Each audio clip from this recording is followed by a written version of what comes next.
Welcome to Beyond the Frontline podcast, where your host, U.S. Air Force veteran Donna Hoffmeyer, will help you transition from the front line to the home front.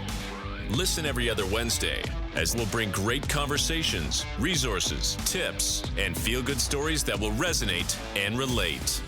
Now, here's your host, Donna Hoffmeyer. Hey everyone, it's Donna, and it's another great week at Beyond the Frontline. And this week, I want to talk about something that's a little more intense, but I think it's something that we should really all talk about and kind of keep an awareness about it. So I am retired military, as you guys all know, and after 21 years as a nurse in the military, you see a lot of stuff. And one of the things that I saw more frequently than I ever wanted to see was MSTs. And for our civilian audience, MST stands for military sexual trauma. And every time I saw it, it broke my heart. And I've seen it on different levels, having to be the one to actually do the screening on them, having to be the one to help them through different processes, and being the one seeing them as veterans and hearing some of the really rough stories on how they were separated and it from the military, not in a positive light, but in a you failed us kind of light, and separate them with no benefits.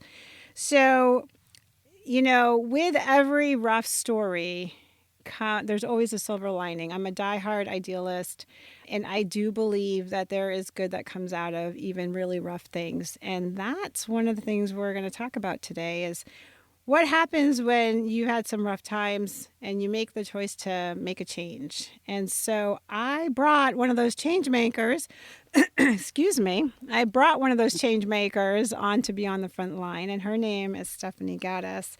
And Stephanie is the CEO and founder of the Pink Berets. She's a Navy vet. She got out in 2002 after 8 years as a corpsman.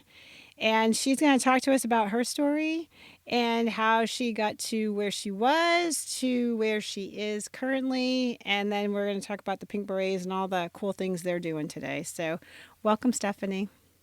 Thank you. Thank you for having me, Donna. It's an honor to be here with you. Yes, we've been playing tag for a while. Like one of us, today I was like, oh my gosh, I cannot miss today. I said we've had to reschedule, and I'm not rescheduling on her.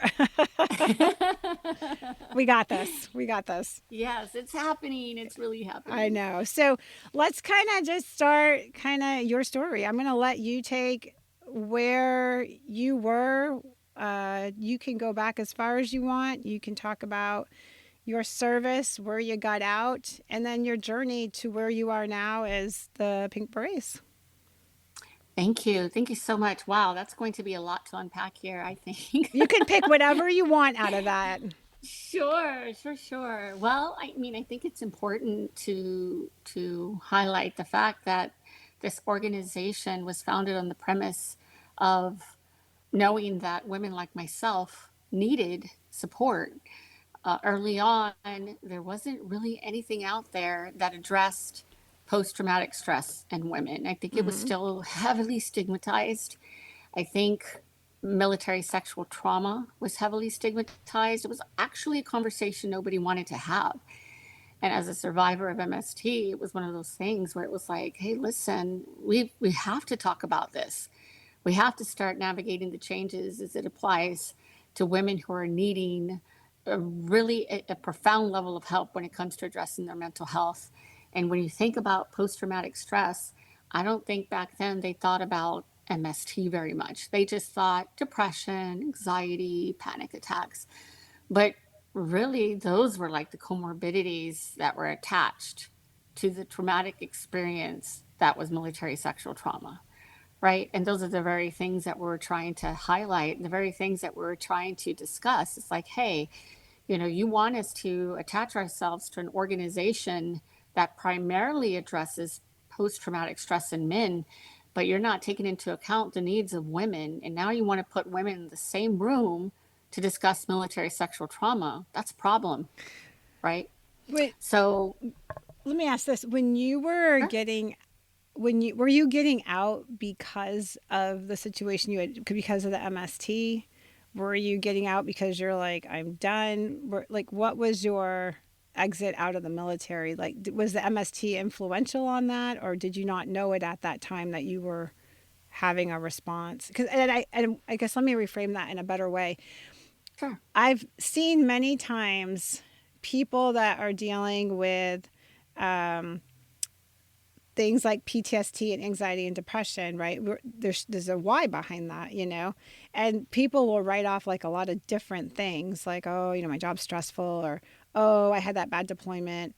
But then you peel back a little more and they don't even actually, I've had many people not associate an MST. I had one lady that I interviewed that told me, and this was her reflecting on it, that she didn't even know she was a victim of an MST until she had started having counseling and realized that she was a victim of MST. So that's why I was asking, like, your transition out, what was the influencing factors of you getting out after 8 years? Well, let me start by saying that in the multiple interviews that I've done, no one has ever asked me that Is question. that So good or bad? no, that's a great question. It really is, because it does allow you to reflect on what was a deciding factor. One, because it's been long ago, but also, start thinking about, what was your guiding principle behind everything that you were doing. And then you're at a young age and you're making these huge decisions, and to Right. separate from something you've been a part of for such a long time, knowing that the transition is going to be difficult, but you don't know what you're ready for, right? You don't know what you're prepared for, because you've been wired to acclimate to an environment that's primarily set up for men. Mm-hmm. So what I knew of then is that the separation wasn't on the heels of the experience, but more so about where I was planning to be in the future, Mm. right? I just didn't see myself continuing to move forward, knowing that the things that I wanted to do and focus on weren't really in the near future. I just felt like there was just a number of obstacles. Now, was what I experienced a huge hindrance? Absolutely. Yeah. But I don't think you recognize it until you've transitioned out and you've hit all these bumps in the road. Like, there's a problem here. I said this recently to somebody. I had to take a moment to look at the woman looking back at herself in the mirror and say, you're responsible for you. You're the one who has to make the decision on how your life's going to play out. Like, there's nobody else, regardless of what's happened, that's responsible for you and the way that you define this life that you've been given, right? What am I going to do with it? So, and it's one of those things where it's like you can't have a pity party regardless of the traumatic events that you've been through. And not to say that that's everybody's mindset, right? Some mindsets are a little further or a little stronger than others. But Yeah, I had to agreed. go through, gosh, a lot to finally take accountability and responsibility. Part of me says I would never be who I am today had I not entered the military, right? Right. And given the growth opportunities, because the military is not bad. Unfortunately, it's the people in it. But that's no different from being in corporate America and working with somebody that's a bad apple in corporate America, right? Mm-hmm. It's just a different institution that is supposed to hold you to a higher standard. So there's a dramatic difference when we talk about corporate America and a military entity, because it's supposed to be the most powerful entity in the world, and you're held to a higher standard, and you're having to deal with a number of things that just aren't the norm. However, the way that it's addressed really begs the question, are we doing enough for our military if we're not addressing a criminal act of sexual assault? And so, to answer your question with that long drawn out tangent of mine, But it was a very good one. it wasn't necessarily the deciding factor at the time. I think I wanted to reach for more. I wanted to do more, and I did feel like I had obstacles. And I think at the time too, I was just tired of the harassment. I was tired of the things that I was up against, because I feel like it was far more of a different world then than you're hearing about the military of today. Well, So, you and I both being females in the military, like my daughter came when she was little, she said, she was probably like 6, I guess, or 7. I want to be a fighter pilot. And, most people are like, oh, that's so cool. That's badass. That's this, that's yeah, that. And that wasn't exactly my reaction. My I reaction bet. was like, hmm, You can Yeah. do anything you want, baby girl. And I Yeah. never said much at first, but then we would talk here and there. And I told her, I said, listen, I would never hold you back from your dreams. And I say, shoot for the space, wherever you want to be. Yeah. But you have to understand the space you're going into. And I said, Hmm. and when you're getting into some of these worlds, I said, people change. And I said, mom changed. I had to be, you kind of go in survival mode. And now I'm going to say, just for the record, not every guy in the military is a predator. Majority of Right. them are not. I mean, I Right. know many, many amazing guys that were in the military and upstanding and would Agree. protect women and all of that. Yes. But there is that, I don't even know if it's 0.1%, whatever that percentage is, the 1%. And, they can make it hellacious. And I don't know a female around that hasn't encountered it. I have yet to hear a female that said, oh, yeah, I went through all my whole career easy peasy breezy. There was no issue. I always get the, oh, yeah, I had one. And it could be Yeah. just something as simple as a snarky comment that was derogatory, and that kind of thing, all the way up to, full MST kind of thing. So go ahead. I was going to say, to add to that, the common thread is that it's men, right? But it's men and women, Yes, that. right? So when you're talking about MSTs, I actually had a case. I kid you not. So this gentleman, I picked up that he was an MST before I knew it because he was approaching things, and when he was talking to me, one, extremely high anxiety, which that doesn't necessarily mean here nor there, but then it Sure. was the physical stuff, urinary issues and all these, GI issues. And then it was just, I don't remember all of them, but they kept adding up. And then I did find out that he had a reporting for an MST. And I will never judge.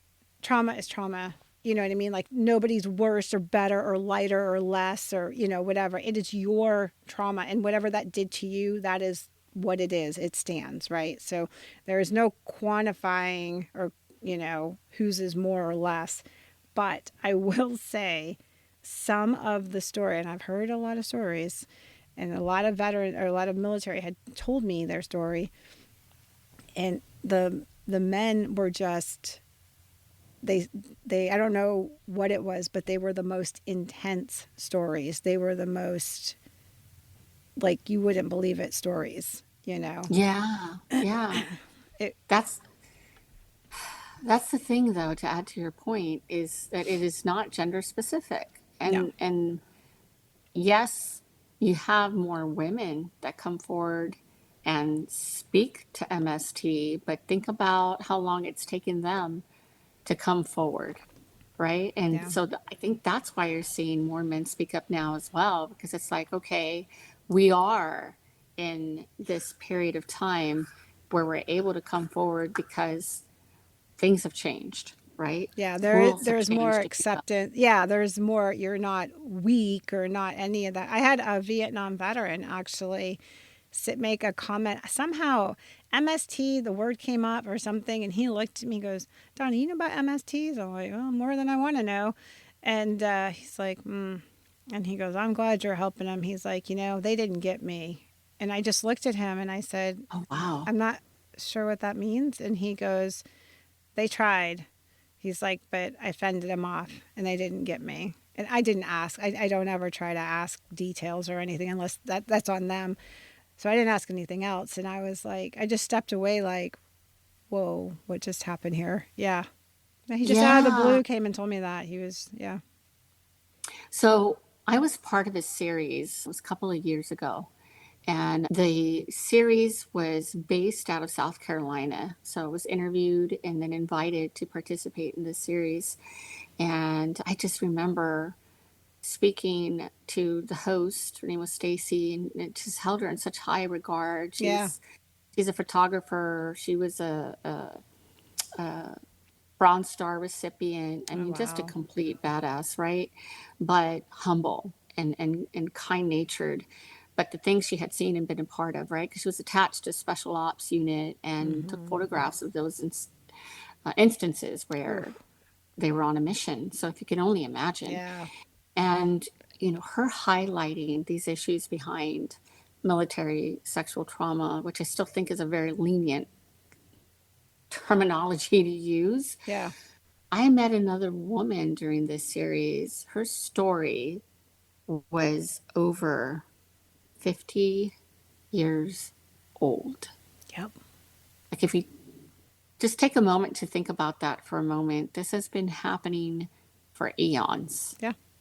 Okay. So, the reason it is such a heavily discussed topic now is because of the horrific nature of Vanessa Guillen's death. And I know you and I have had conversations Yep. about this before. I think that propelled the issue a lot further than we could have imagined and allowed us to open that conversation on a very heavy level and say, this is what we're seeing. This is what we've been talking about. This is the end result when you do not address rape in the military, when you don't address sexual harassment, because inevitably sexual harassment leads to, Turns. Yeah, if you don't nip it in the bud. yeah, I write this blog, and I wrote this article, and it was who was after Vanessa? There was another one there. oh And gosh, there's been unfortunately a handful. The but it most was like recent, there was okay. another one that was highly, the title of the blog was how many Gates names do we need to change at Fort Hood before we get it, kind of Oh, thing, right? yeah, And for the audience who doesn't know that, they pay tribute to Vanessa by changing one of the gate names to like the Guion Gate or something like that. So what I put in it, though, I made a comment, and this girl, this lady responded back. But the comment I made was, as an officer in the military, 50% of them weren't going to come near me. This is just facts. This is not how awesome any officer is. Nothing to do with that. right. 50% of that population was subordinate to me, and even when I was a junior rank, and they're not gonna mess with you, right? Yeah, In general, I'm talking general, like overview. As I moved up, that's more and more, and in rank, as that rank moves up, that's more and more people that are subordinate to you that most likely are not going to mess with you. So as a female officer moving up, there's less people that I'm going to have to deal with that are going to do that. Not that I don't have people above me, and we've heard the stories. They do exist, and it exists on every level. This isn't an enlisted thing or an officer's thing, or it's a sure, thing, right? And right. so I said, and as I moved up, and we know stereotypically, as you move up in your rank, you are believed more, right? Because you're a Right. senior officer and whatnot. I said, what do these junior enlisted have? They have no authority, they have no support, and who's believing them? Mm-hmm. And this lady wrote, she goes, "You are the first officer that's ever gotten it."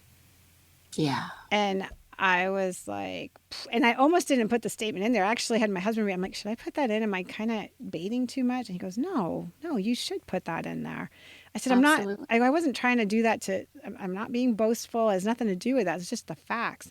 And yeah. And so I did. And she made that comment, and I was like, whew, yeah. And then But there you there's go. truth to that. Yeah. Well, the Yeah. No, Vanessa there's, and many of them exist because of this. And like, yeah, why are we waiting to go this far? Why do we have to have this happen?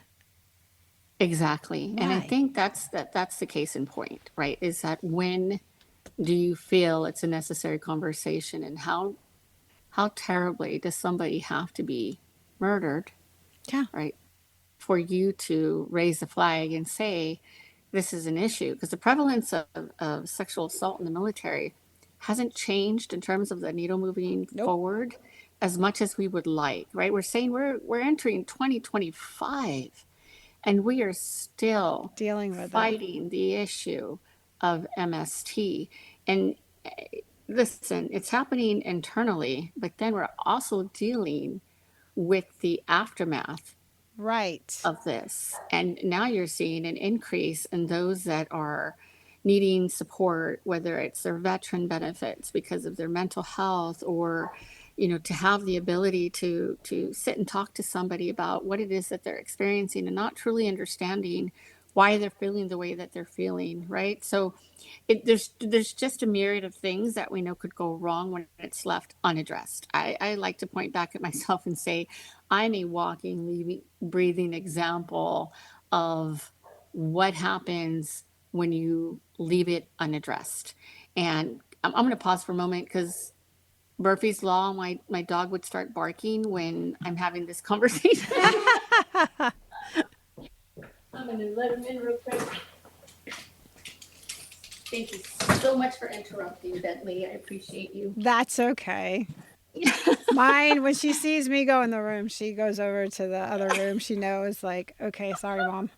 But Well, what's funny is they're normally quiet, but then they it's want to be like, part of it. It's all good. yeah, they're We like, like hey, I'm going to dogs. interrupt you Heck because yeah. that's what I do. Well, But it segues yeah, into kind of like your movement forward. Like, so I was just looking at the dates and I was like, you got out in 2 and the yeah, Pink Berets didn't start till 15. So what yeah, what was going on between 2 and 15?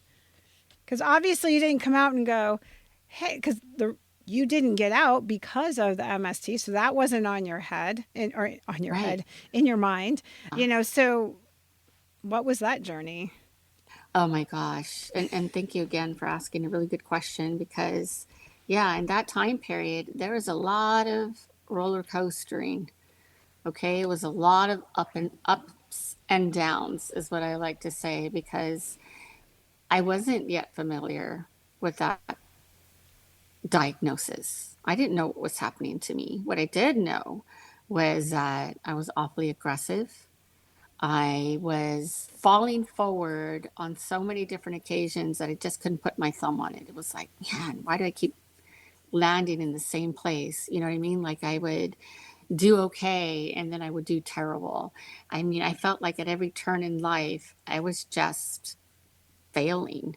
And I say that in such a way that, I could enter a job and do really well. And inevitably, I'd hit a brick wall because I wasn't dealing with my mental health. Mm, So there were days where I was okay, and then there were days where I wasn't okay. I know that, if you put me out in public and you looked at me the wrong way, you were going to know. It was one of those things where it's just, you're trying to figure out what's happening, but you don't know. right. And I distinctly remember somebody saying, you aren't addressing the issues at hand, right? You keep going down the same path, but there's no results in terms of you being able to do better for yourself. Like how many times are you going to go through the things that you're going through before you recognize that you need help, Did it ever cost right? you a job? It cost me a job, it cost me a home, it cost me a vehicle, it cost me so much Wow. because I wasn't willing to look at myself in the mirror and understand that I needed to address my issues, Right. right? And again, it was my mental health, the depression that sets in, you not wanting to leave home, and what happens if you're just home and you're not showing up to work? You You're don't going have to a lose your job. job. Yeah, exactly. And so it's one of those things where it's a hard truth, Yeah. right? And I think unless you're able to really kind of, and this is where reflection comes in, where you're able to reflect on, those steps that you've taken to better yourself. What could you have done differently along the way? Well, if you say, oh, Stephanie, what would you tell your 20-year-old self, your 24-year-old self, whatever the case may be, is I would have gotten help sooner. But I wouldn't change the path as it is today because it wouldn't have led me to who I am today. So inevitably, as cliche as it sounds, it shaped me into the woman I am today. I had to go through Right. those tough times. I had to encounter those those obstacles in my life. I had to fall flat on my face to get back up and say, all right, this isn't working. What do I have to do in order for things to work out for me? And it was like the moment I took accountability for myself to want to better my life, that's when things started to change. Right. But then I just didn't want it for me. It was that selfless act of being able to say, you know what, I've gone through this, but how many other women out there are going through this? How many women are facing the same challenges that I'm facing and not knowing where to go and how to get the help? Because some people will stay stagnant. They'll stay within Oh, themselves. Okay, absolutely. We see I it don't know all the what to do. time. Oh yeah. Yeah. I have people all the time. I have somebody right now and I'm like, he's starting to isolate. And it's very funny because Yeah. his guy friends, there's a group of them, and I'll be like, hey, have you seen so and so? And they're like, oh yeah, I talked to him, he's fine. And I'm like, no, he's not. But is he? He's not. Like, and so I'm like, hey, you want to go to lunch? Hey, you want to, like pulling him back out, that kind of thing. Like we think we're doing our part when we're just like, yeah, I talked to him, he's fine. And I'm like, I'm fine is actually the first term to say you're not fine. It's You're a not very fine. easy term that we all use. We not fine. Like, I'm fine. Yeah. Yeah. And so I'm like, yeah, that's your first red flag. Because people that are not fine actually don't say I'm fine. They really don't. They'll be like, yeah, things are going good, or yeah, things are okay, or oh, it's been rough, or they'll do a little elaboration, but I'm fine just Yeah. really quick and locks the door and there we go. And almost dismissive in a way, It is right? dismissive. Yeah, I'm fine. It's like, I'm fine. It's like, okay, Right. hard stop, period. So yeah, it is. It's like a whole hard start. Yeah. So when you started, when did you start kind of becoming like, you're like, okay, I'm healing. I have this saying, and I've said it many times, and I'm sure somebody else has said it, but I've always said that you are never responsible for your trauma, but you are responsible for the healing. That's your Yeah. responsibility. Because I just talked to somebody yesterday in a meeting, and we were talking, and he said, I didn't know until I was doing better. I didn't know how much I was impacting people around me. Like I Hmm. couldn't see that, I'm like, of course Yeah. not, because you're trying to isolate, and I'm finding it, and, face palm, and like, and people act like, we're like, oh, he's an ass. No, he's trying to keep you away. He's trying to keep you at bay. Like, don't get into my world because they can't hack it right now. And Yeah. so, that all that's going on, they're really weird screams for help, but they're not ready to get it yet. They're sending the signs out, And so when was it for you that you started noticing like, okay, I'm doing better. Like, you know what? It's not just me. There's more than me. What started leading you to what is now the Pink Berets? Gosh, it was talking to people who were going through similar instances, and you start to see a pattern, Mm-hmm. and you see that you're not Yes. alone, right, in terms of your experiences. Because, at one point I remember thinking, like, no, I'm not homeless. Like, I'm staying with this friend. And then I'm staying with this friend. And then I'm staying with this friend. Like, you're couch surfing. You That's don't have homeless. a home. That's Are you paying homeless. rent or mortgage? No, you're Right. homeless. You're homeless. Exactly. And so it's like you have to come to the reality that you're kind of just, sweeping the issues under the rug, so to speak. But I do want to backtrack here real quick and Sure. tell you, I have not heard that statement that you just shared about being responsible for your Oh, maybe healing. it is me Not, that you coined know what I it. mean? It is. No, it's, and it, yeah, it resonates with me because it's so true. And I think that inevitably leads you to an understanding that if you don't allow yourself to move forward in life, then yes, your traumatic event will define you. Yep. Like, that's where you leave yourself, and you can't leave yourself there. Right. And I think that, oh gosh, the crazy thing is, I really didn't start to see the healing process until I started the Pink Berets. Wow. And I have to own, when I was a mess. And I'll Yeah. like, even then, apologizing to family members and saying, like, I was a mess, and when you start attacking family members and you start, seeing yourself in the position you never thought you would see yourself, that's a problem, Yeah. Yeah. right? But it takes owning your actions and not saying, well, it's your fault because you looked at me that way, or it's your fault because you said something that triggered me. No, it's you being responsible for your actions and being responsible for ensuring that you're better. Yeah. That's where your statement, you're responsible for your healing, comes in, because Right. you truly are. You can't begin to put that onto somebody else who doesn't understand it, because it's so individually based, and our experiences are too. Correct. Right. But I will say that starting the Pink Berets, it was one of those things where, yes, you have that epiphany and you say, this needs to change. I need to change.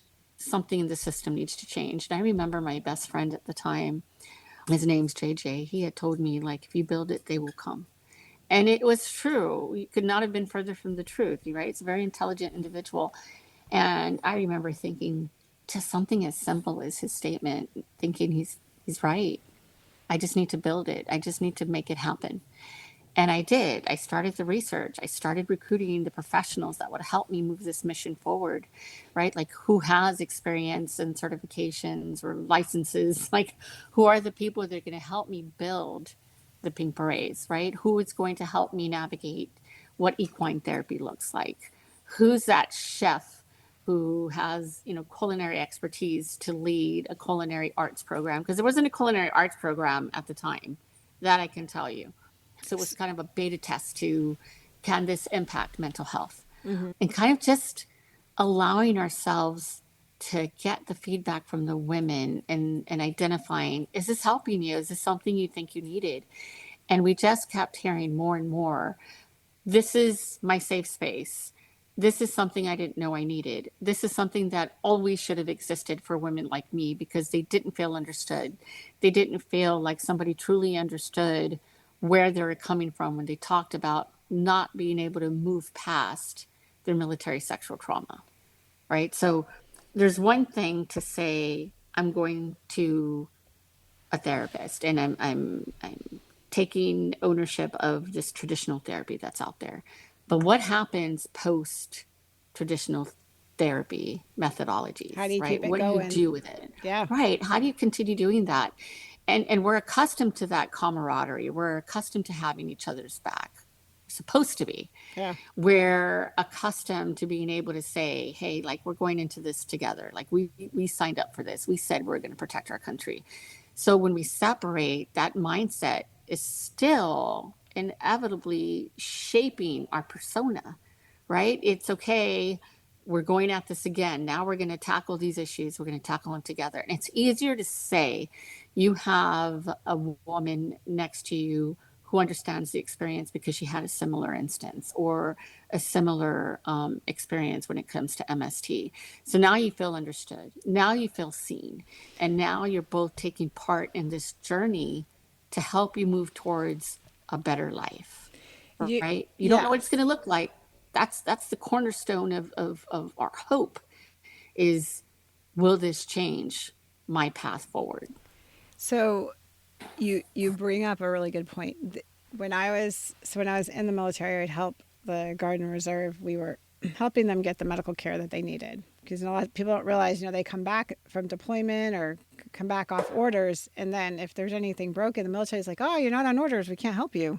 And so we our job was to fix that. So the point in all that was that I worked with a lot of service members and a healthy amount of women. I mean, obviously smaller percentage, but a healthy amount of them. And the thing that we saw over and over and over was them trying to find a safe place to do the healing.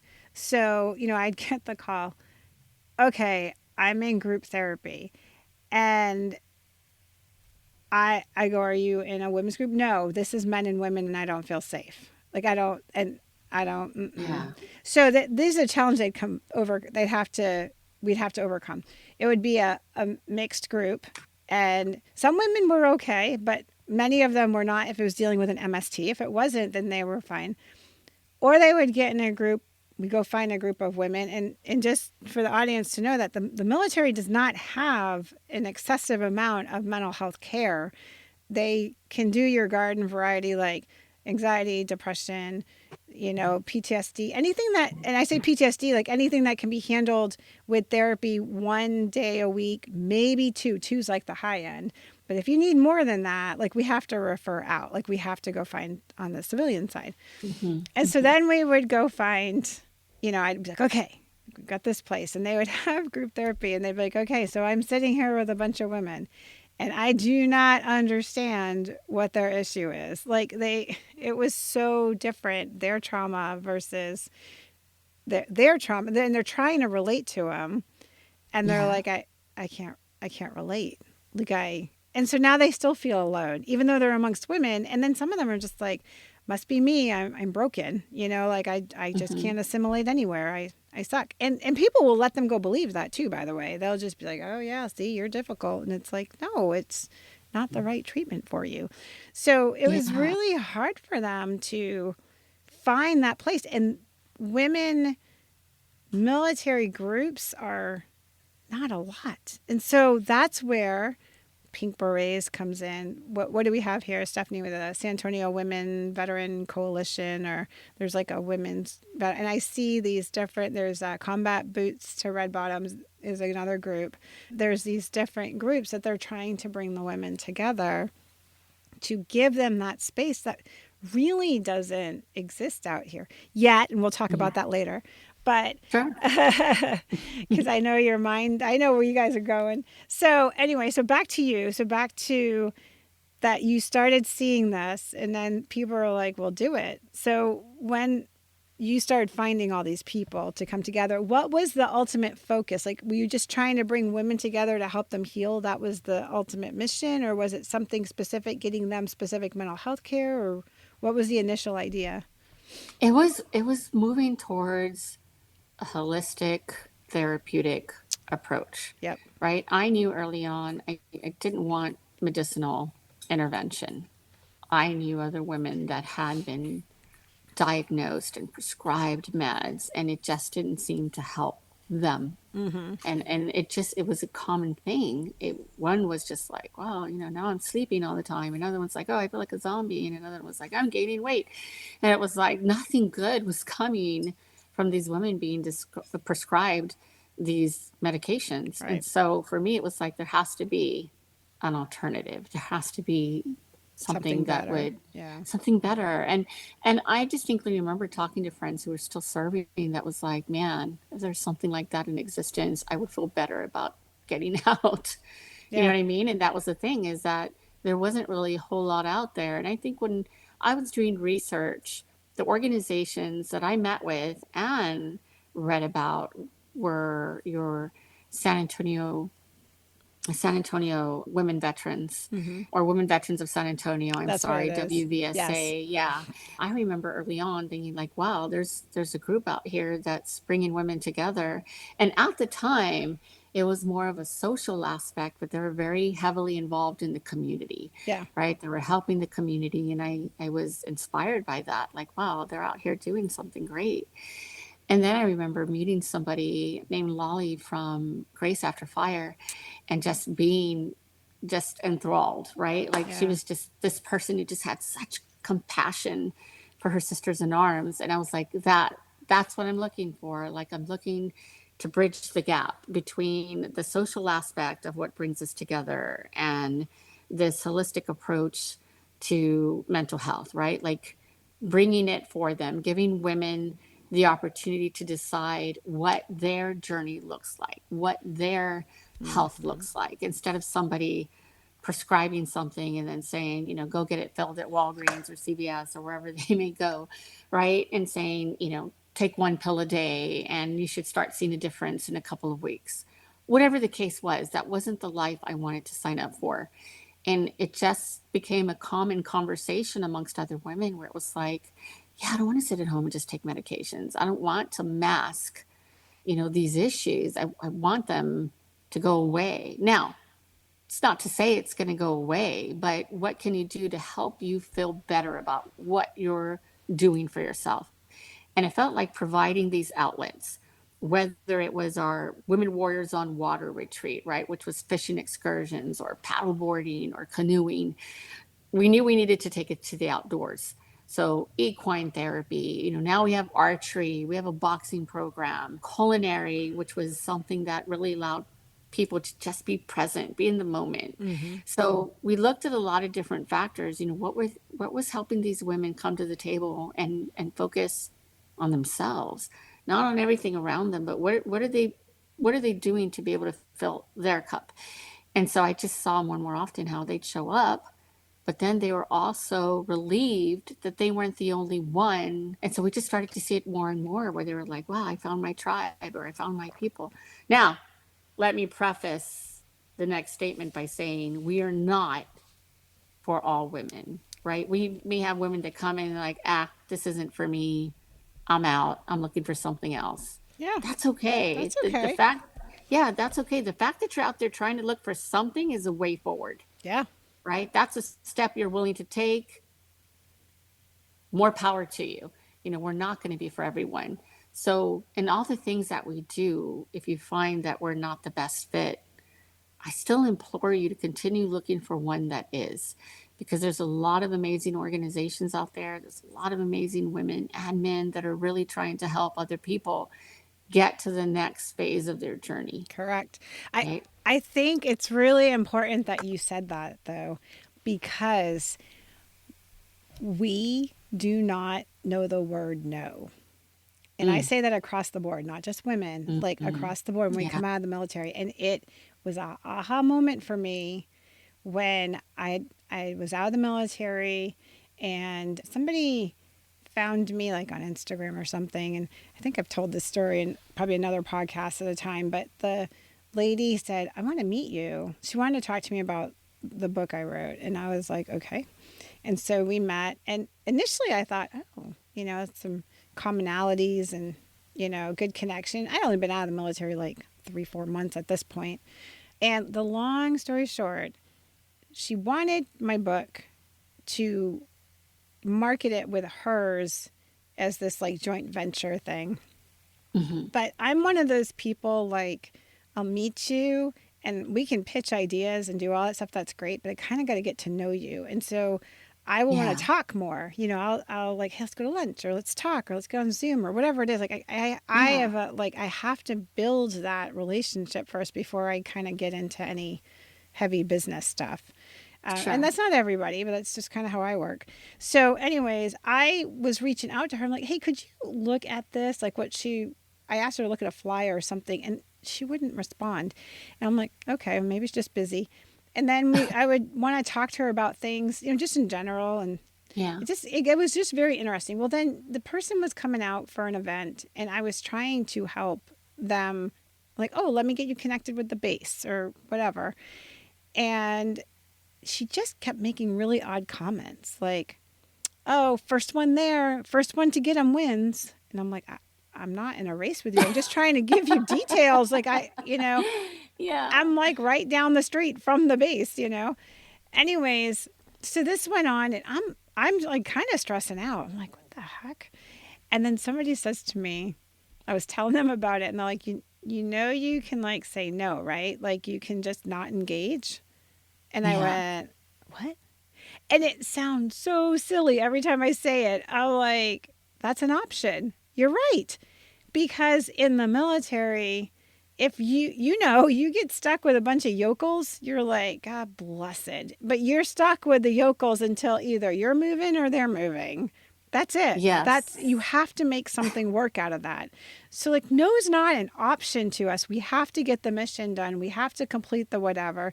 Mm-hmm. CBTs and blah, blah, blah. You have to. And you have to work with the people that are put in front of you. That is the end of the story.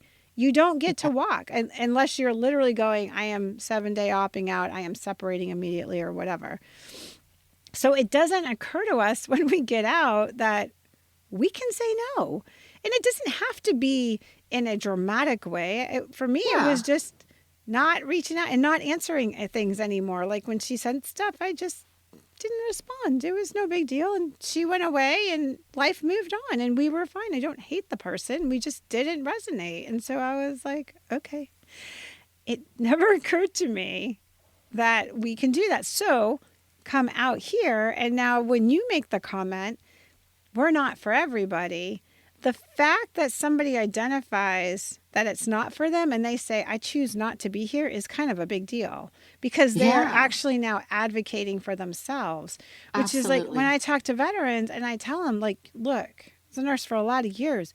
You can advocate for yourself. You can tell the doctor, no, no, sticking Yeah. that metal in places that I don't know about. No, I don't want that. You get to advocate. You get to talk to someone else or whatever. We don't know no.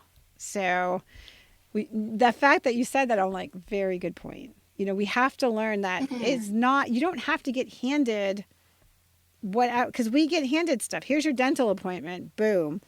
Here's your Yeah. whatever. Boom. Here's your weapon. Sorry you don't like it. That's the one issued to you. Boom. That's what you got. Yeah. So it's important that people, if they go find something, they don't have to be mad or dramatic over it. You'd be like, this just doesn't resonate with who I am. Well, because they do. And You'd when be you're not, surprised though. you're not treated, guess what? Well, you and I didn't meet on the best terms, did we? Right? I mean, we're Oh not going to my get into the gosh. details, but the long and short of it is Yeah. that there was a third party involved. Yeah. And that is a story for a whole other day. But the whole point is that you called me and you said, hey, Stephanie Gattas, Pink Berets. And I'm like, oh, hey. And then we started talking, like, can I pick your brain? And I'm like, sure. And we had to work through and realize that the third party was kind of talking to pieces of the pie, wasn't giving a full Yeah. picture to you, wasn't giving a full picture to me, wasn't, and was causing an issue I to know. two And people that didn't know each other. exactly. And and I find that is such a common thing in an unhealed Right. community of women, unfortunately, where, if you want to make me your target and I'm the bad guy because I didn't, fulfill what you needed on your journey, so be it. Just get the help necessary, right? And I Yes. think that was the ultimate goal for you and I, where we identified, yes, this person may not be the most honest individual. And it's, again, common among people that are unhealed or not getting the I was going to necessary say, help, peel it right? back. It was like the person Yeah. wasn't getting treatment and the person was not in a good place. And we both knew that. And we're like, oh, Yeah. okay.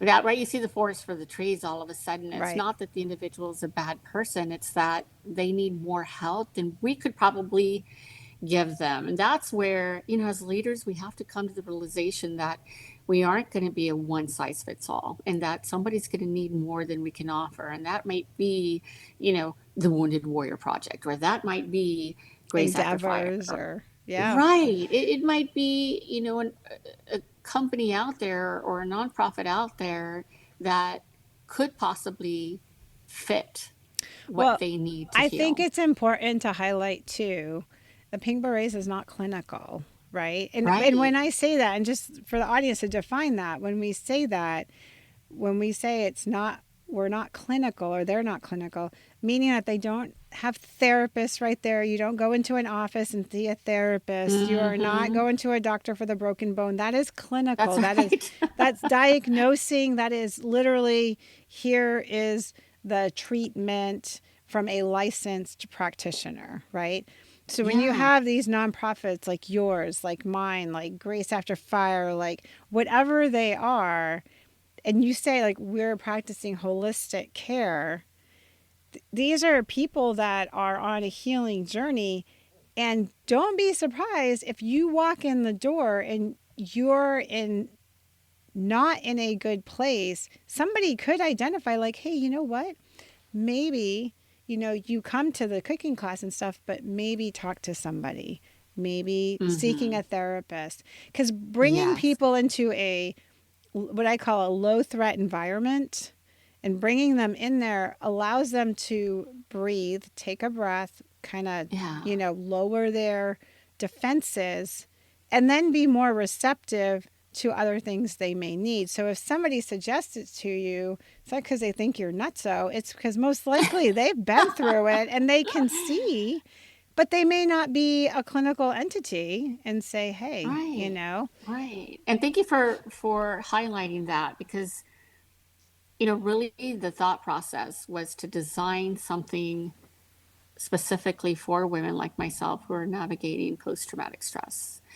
And, I will tell you, there's women out there that have not even been diagnosed. And so they're still left with this confusion of, am I crazy? Is there something wrong with me? Because there's a lot of unknowns, Yeah. right? And those are the things that I've heard too. So I feel like we're also set up to help women foster this resilience within themselves, right? So it's, you know what? I do need help, and I'm going to make that call, and I'm going to get set up for therapy. But in the meantime, I want to be in an environment that Yes. Supportive will allow me environment. to interact with horses, or to interact with other women, or to go on a retreat and meet new friends, whatever the case may be. In our retreats, I've seen women meet one another, and they're now lifelong friends. I've Yeah. seen women meet each other that hadn't seen each other since boot camp in over 20 years, and our retreat brought them back together. We've seen the wildest things that I don't see as happenstances, but more of a way that allowed women to come forward and open the door and see what life was really waiting on But the isn't other it end to nice? give them. Like say you have, and I've seen this happen. 'Cause, I, in my side of the world, I work on both sides, right? I work with all veterans across the board, like guys and girls. And so I get what you're saying. And I see them, they'll come into an event, like there's a place that does adaptive workouts, and Mm-hmm. I'll go work out up there, and the guys will come in, and they'll know when somebody's off, and you'll be like, hey, how's it going? And they'll be like, oh, it's just a crap day. And they'll just kind of say it. Whereas in another area, it'd be like, I'm fine, Mm-hmm. And if they try the I'm fine there, they'd be like, yeah, no, you're not. You're a mess like Yeah, that. Or yeah. I'm like, don't We try both know that. you're not fine. Yeah. I'm like, yeah, that doesn't work, A lot of times You you'll see said that it. they'll just nod their heads like they don't have to say anything. They'll just be like, yeah, we get it. Yeah. Unfortunately, we work in a sector where there are people who are really trying to understand what help looks like for themselves. Yes. And they're frustrated and they're upset. And, sometimes they're the one who's in the line of fire. Yeah. And I've had to come to terms with that, Yeah. is that you're not always going to get it right. You're not always going to be the person that they think, right? It's a thankless job, is what I like to say. Yeah. But we're not in the business of seeking thank yous, right? We're in the No. business of helping. And if we help you identify that you need the help, or that, you know, whatever your journey looks like, you're on your journey. And if we helped you identify that you needed to be on some level of help for yourself, then we've done our part, Yeah. right? Absolutely. We're not always going to see or learn the outcome, but for those outcomes that we do get to witness, for the impact that we have seen, it just propels you to want to do more. I mean, it's this fire within that just tells you, wow, if you change, and it's so cliche too, but it's true. If you can impact one life, right? That's one life that you've changed. It's a ripple And that effect. person's going to, it is, that person's going to pay it forward. And Mm-hmm. it's just going to continue and continue and continue. And we've seen it time after time, right? We see women, whether they continue with us or don't continue with us, we then learn of them moving forward within another organization, helping other people. And it's like, you know what? You're still doing what you set out to do. And Yes. that wasn't just helping yourself, but helping others, right? You become selfless. You start to pay it forward. You start to then reap the benefit of what it feels like to Mm-hmm. see somebody else thrive. Right. And that has helped me in terms of my healing. There's no amount of sitting in a room and talking through my, you know, trauma with a therapist that could give me what I've been able to give myself and witnessing the change in other women. Because it's true, you help a woman, you help a community, because who is she in her community? She may be a mother, a daughter, an aunt, a wife, and you help her, you're helping everybody that is in the midst of this person. Yeah. So that's why it's so important. Well, so I used to tell the kids, I'm like, when you're feeling at your worst, go help somebody, because you're going to find out two things. You're going to find out, like, your worst probably wasn't the worst because you're going to find somebody that is worse, Oh my gosh. I know and that's right. so like and you just feel better, you know that you did a little something, and it doesn't have to be big. It could be a compliment, it could be a smile, it could be hold a door, it could be, anything like that. It could be biting your tongue when you're ready to lash out, that could be an act of kindness. Yes, exactly. I mean, it's the little things sometimes, Right. right? The little things turn into big Yeah, things. it doesn't have to be this grand, huge, when you see, when I see you and everything you're doing, or somebody comes up to me and like, how do you do all that stuff? And I'm like nobody starts where they're at, somebody starts somewhere, I Oh my started gosh, painting rocks yes. for God's sakes because I couldn't think straight. I just literally would paint rocks and people thought I was joking and like, no, really, what are you doing? I'm like, I'm painting rocks I because told you. that's all I could do. And those stupid bedazzle things. And yeah, and I hated them. And I was like, I don't even like bedazzled. Why am I doing this? And I go, yeah, I mean, it really, we all started somewhere. I sit here and, I get to see you and look at you and you're bright eyed and you're beautiful and you're poised and you're, have all this going on. And then I'm sitting here going, dang, what did not so awesome Stephanie look like, because you were there A at hot some mess, point. Yeah. Donna. And you and A I have had hot mess. conversations on some of our more animated responses in the past, Yeah. and I'm like, the sarcastic side, I'm like, man, I'd love to be there to see that response, like, dang, Yeah. and I hear him over and over. I mean, I had a guy tell me, yeah, he's like, some guy like cut me off, got in front of me and I'm at a stop sign. And the next thing I know, I'm out of my car and I'm heading towards him. And he's like, Yeah. how nuts is that? I'm like, yeah, that's pretty No. aggressive right there. And so, yeah, we're seeing that. We've been through it. We've done it. Nobody just says, hey, I'm just going to go start this organization and have no background. You know what I mean? There's Yeah. something I know. like, oh, This is yeah, true. just going to go do this because whatever. All right. So I want to wind this down. And what I want to ask is, what are your thoughts in the future? Like, where are you heading? Now, we alluded a little bit to it, and I don't know how much you're willing to talk about it, but where is the direction that Pink Berets is going in right now? Another great question, Donna. You're full of great questions. Is why you do what you do. Mm, Well, what I can tell you is entering 2025, it's shocking to know that we're entering our 10th year, right? That we've woo! survived 10 Yeah. years of being in existence. And it has been a lot of trial and error, but I think we're better for it. I think it's allowed us to really understand how we're moving forward in 2025. How are we going to continue to be change makers?